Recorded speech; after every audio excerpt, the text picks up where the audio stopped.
공동담보에 대해서 저는 되게 좋게 보거든요. 공동담보라는 게 뭐냐면 그 물건이 전부 다 대출 하나로 일으킨 거예요. 한 번에 일으켰기 때문에 그게 전체로 이제 경매로 나오게 되는 거고 5개 호실, 6개 호실이 한꺼번에 나온 거. 건물 전체에 대해서 문제가 없는 그런 거는 이제 괜찮은데 배당기일이 길어질 수 있다는 단점 때문에 또 입찰자가 덜 들어오는 경향이 있거든요. 그리고 공동담보 여러 개 호실이 나오기 때문에 거기에서 또 경쟁이 분산되는 효과가 있습니다. 안녕하세요. 안녕하세요. 새로운 소식이 들려가지고 콘텐츠를 준비를 해봤는데 네. 공동담보로 쏟아진 지방 아파트 경매 같이 한번 보면 좋을 것 같습니다. 좋습니다. 강원서 아파트 312건 무더기로 나와 그래프를 보면 진행 건수가 갑자기 늘었죠. 이 아파트 여러 동이 한꺼번에 나오게 되면서 소당동의 한 아파트 경매가 무더기로 쏟아졌다라는 내용이 있습니다. 근데 이 물건은 제가 살펴봤는데 우리가 입찰해서 받을 수 있는 물건은 아니더라고요. 수업 때 말씀드린 공동담보는 경쟁을 낮추는 효과에서 기회가 있을 수 있다라고 하는데 이 물건 같은 경우는 해당 사항이 사실은 없습니다. 왜냐면 LH에서 다 입찰을 하고 있거든요. 일단 물건을 보면 22타경에 950으로 검색을 하면 지금 물건 번호가 어디까지 가냐면 265번까지 가고 대표적으로 하나 눌러보면 외관을 볼게요. 강릉시 연당길에 있는 초당동 아트피아 아파트라는 단지입니다. 보시면 검은색 그을린 흔적들이 있고 건물 자체가 지금 관리가 전혀 안 되고 있다는 걸 외관상으로도 볼 수 있거든요. 전체가 나오고 있는 거고 전체 물건을 담보로 대출을 일으킨 거예요. 그래서 금액 자체가 막 51억 이렇잖아요. 여러 개를 담보로 묶어서 대출을 일으킨 거고 국민은행에서 그 대출을 해준 거고요. 묶여져 있던 물건이 다 대출 이자라든지 뭔가를 납부를 안 해서 경매로 나왔다고 볼 수 있는데 매각물건 명세서를 보면 뭐라고 나와 있냐면 41조의 국토교통부 고시 제2022 영호로 공동주택 사업자의 매입 대상 주택으로 지정 고시된 부도임대주택이다. 토지주택공사에 우선 매수권이 있다라고 합니다. 마치 뭐냐면 전세 사기 피해자분들한테 우선 매수권을 드리고 있잖아요. 이 물건은 이제 토지공사한테 그 매수권이 있다는 뜻입니다. 그리고 실제로 토지공사에서 매수를 적극적으로 지금 행사하고 있어요. 입찰에 참여하고 있습니다. 우선 매수를 신고 안 하는 경우에 받을 수도 있거든요. 근데 받아도 문제인 게 보시면 여기에 시행령 3조 4항에 따라서 매수인은 임대주택이기 때문에 19조를 위반하지 아니한 임차인으로 임대주택의 거주를 계속 희망하는 경우에는 3년간 임대를 해야 돼요. 그러니까 세입자를 못 내보낸다는 뜻입니다. 3년 동안. 기존에 약속된 그 임대 기간을 이어받아서 계속 유지를 해야 된다는 거예요. 그래서 우리 입장에선 사실 뭐 이런 데 들어갈 때는 단기 투자로 들어가는 사람들이 많을 텐데 보유하는 게 좀 부담스럽잖아요. 싸게 입찰을 해보되 낙찰을 받더라도 단기 매도는 안 되니까 3년간의 임대를 해야 되기 때문에 문제가 되고 또 하나는 건물 관리가 아예 관리가 안 되고 있고 제가 임장을 가보진 않았지만 내부의 하자라든지 뭐 관리에 대한 문제 이런 것들도 별도로 있을 것 같습니다. 그런 것들에 대해서도 잘 알아보신 뒤 입찰을 해야 돼요. 공동담보에 대해서 저는 되게 좋게 보거든요. 그 좋게 보는 게 이런 거에는 해당이 되지 않아요. 이런 거보다는 5개 호실, 6개 호실이 한꺼번에 나온 거 건물 전체에 대해서 문제가 없는 그런 거는 이제 괜찮은데 200개 나오고 이런 거는 아예 건물 관리가 안 되고 있을 거거든요. 그러면 공동담보 경매가 뭔지 네. 설명을 해주시면 좋을 것 같아요. 공동담보라는 게 뭐냐면 아까 265개인가 그랬는데 그 물건이 전부 다 대출 하나로 일으킨 거예요. 한 번에 일으켰기 때문에 그게 전체로 이제 경매로 나오게 되는 거고 낙찰자가 손해보는 거나 조심해야 될 부분이 뭐냐 265개가 다 낙찰이 되고 대금 납부가 끝나야지 법원에서 배당기일을 지정해 줍니다. 30개씩 끊어서 나오면 그거는 이제 법원의 재량입니다. 법적으로 30개씩 끊어서 한다라는 규정은 없고요. 법원에서 이렇게 265개가 너무 오래 걸릴 것 같으면 자율에 맡겨서 하는 거지 원칙적으로 보면 265개가 다 끝나야지 배당을 해주는 게 원칙이고 유도리가 있는 법원들은 좀 30개씩 좀 잘라서 해주기도 하죠.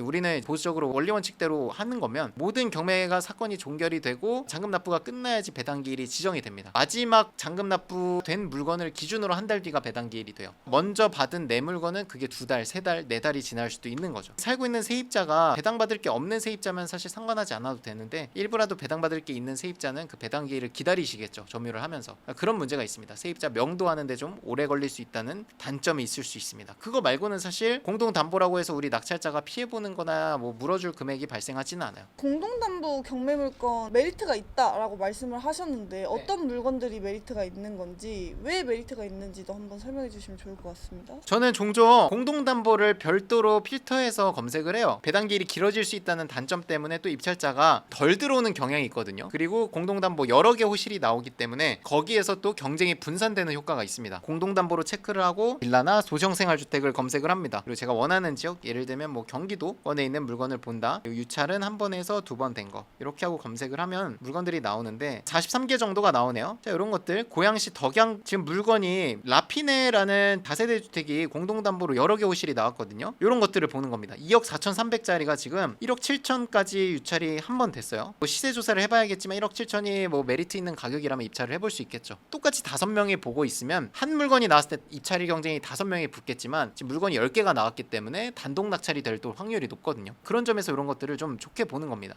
매각 물건 명세서상 조사된 임차 내역이 없다고 하죠. 공동담보로 인한 불편한 요소 있죠. 배당 기일이 늦어지는 거랑 전혀 상관이 없죠. 배당받을 사람이 없잖아요. 손해보는 게 전혀 없는 거예요. 그러니까 16개가 나와 있고요. 아마 전체 호실이 나온 것 같습니다. 전용 면적 16평에 보존 등길이 22년도 신축이에요. 그리고 최근에 덕양구에 우리 매도 사례가 있었죠. 분양이 좀 안 된 것 같습니다. 엘리베이터도 있고 이런 거 싸게 사면은 괜찮을 수 있죠. 근데 좀 너무 외곽이긴 하네요. 수강생이 매도한 물건에 이렇게 좀 지도를 넓혔을 때 스타필드라든지 아파트 단지가 금방 보였는데 얘는 좀 많이 가야지 시내 쪽으로 가네요. 감정가가 좀 시세보다 많이 높게 잡혔을 것 같고 유찰이 한 번 더 돼야지 메리트가 있지 않을까 생각을 합니다. 반값이 돼도 물건이 15개이기 때문에 입찰 경쟁에 뭐 10명 이렇게 들어오지 못할 거예요. 물건 10개이기 때문에 금매가를 잘 판단해서 입찰하면 어쨌든 이 물건은 괜찮을 것 같아요. 신축이라는 장점이 있으니까. 일단 엘리베이터도 있고 하나 나와 있으면 입찰 경쟁 한 5명? 10명 들어올라나 이러는데 16개이기 때문에 저 같으면 2-3명 정도 들어올 걸로 생각하고 가격을 써볼 것 같아요. 좀 많이 낮게. 똑같은 물건이 하나 나와 있으면 내가 3천만 원 차익을 본다면 16개가 나와 있으면 5천만 원 차익을 한번 노려볼 것 같아요. 가격을 쓸 때. 뭐 여러 개 찔러보기 가능한가요, 그거? 여러 개 찔러보기가 가능하려면 사실 취득세 부분이 걱정인데 공시지가가 다 1억이 넘어간다면 세 채 이상 됐을 때 리스크를 생각해보는 거죠.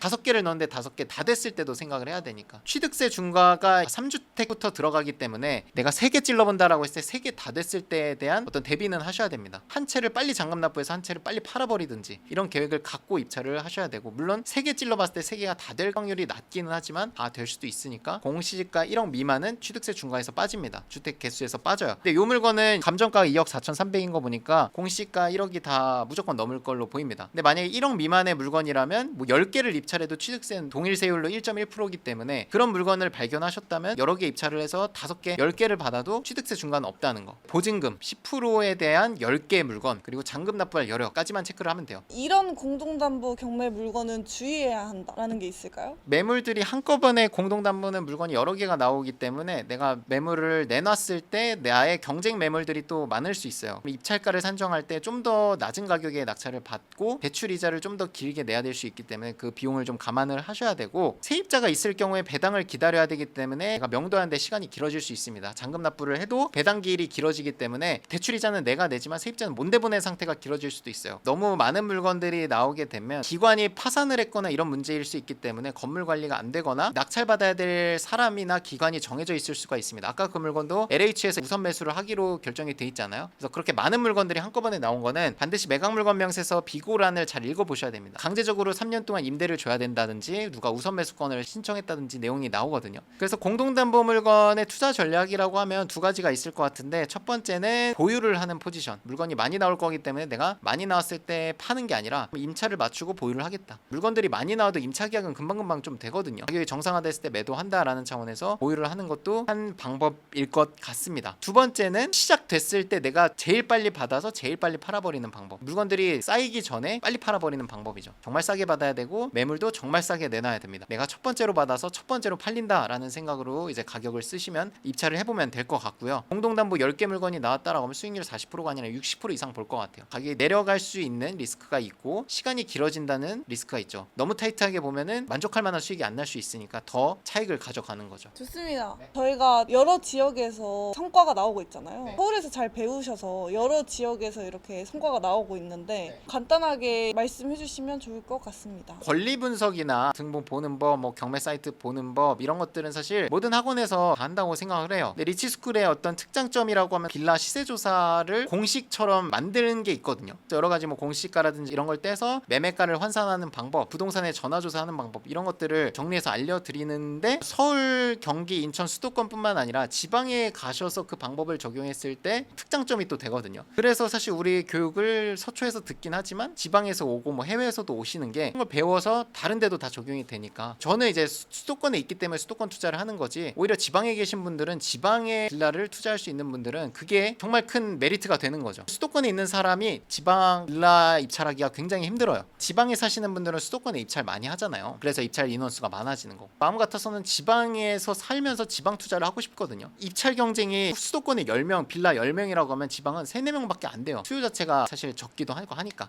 매도 사례라든지 낙찰되는 걸 보면 수도권이 아니라 정말 이제 전국에서 나오고 있고 이게 제가 가르친 것들이 전국에서 이제 먹힌다라는 또 반증이 되는 거죠. 오늘도 고생 많으셨습니다. 고생 많았습니다.